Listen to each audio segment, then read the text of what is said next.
Now you might be surprised to learn that that gorgeous dining room table you covet, the one crafted from rich walnut, began its life as a humble log. Before it was adorned with fine china and burdened by the weight of family arguments, it was just another piece of timber in the woods.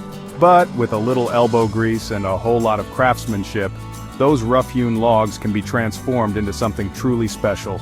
We're talking heirlooms here, folks, not some mass-produced particle board nonsense. So buckle up, wood enthusiasts and curious onlookers alike, because we're about to embark on a journey from the forest floor to the furniture showroom. Now I understand that not everyone has the time, the inclination, or frankly the calluses to dedicate themselves to the craft of woodworking. But I'll tell you what gets my goat: the misconception that creating furniture is as simple as picking out some pre-cut lumber at the store and slapping it together with a handful of nails. That's like saying baking a pie is just about pouring filling into a crust. Real craftsmanship starts with an appreciation for the raw materials, for the potential hidden within. Each log is unique with its own story to tell, its own grain pattern, its own knots and imperfections that give it character. But you gotta know how to look for it, how to see beyond the bark and the rough edges to the masterpiece lying dormant within. It's about understanding the different types of wood, knowing how they respond to different tools and techniques. A true craftsman doesn't just build something, they create something. They take the time to understand the wood, to listen to what it wants to be. So the next time you see a beautifully crafted piece of furniture, don't just see the finished product.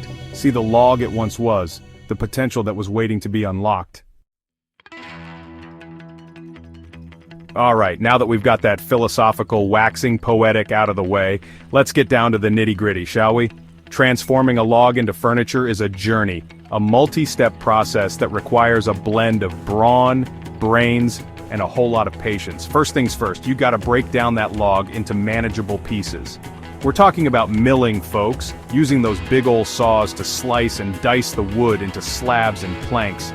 You gotta consider the grain of the wood, the way it wants to split, and make sure you're working with it, not against it. Once you've got your lumber milled up, it's time to let it rest. We're talking about drying the wood to the right moisture content so it doesn't warp or crack down the line. Now once that wood is good and rested, it's time to wake it up with the sweet sound of tools. This is where the real artistry comes in, folks. We're talking about planing, jointing, and shaping that wood into the components of your furniture. And let me tell you, there's a certain satisfaction that comes from running your hand over a perfectly planed board, smooth as a baby's bottom. Chapter 3. Witness the metamorphosis. A log becomes a legacy. Now for this next part, I want you to clear your mind. Forget about your troubles, forget about that leaky faucet you've been meaning to fix, and just focus on the artistry unfolding before your very eyes. Remember that gnarled old log we started with? The one most folks would have dismissed as firewood? Well, through the skill and artistry of a true craftsman, it's about to become something extraordinary.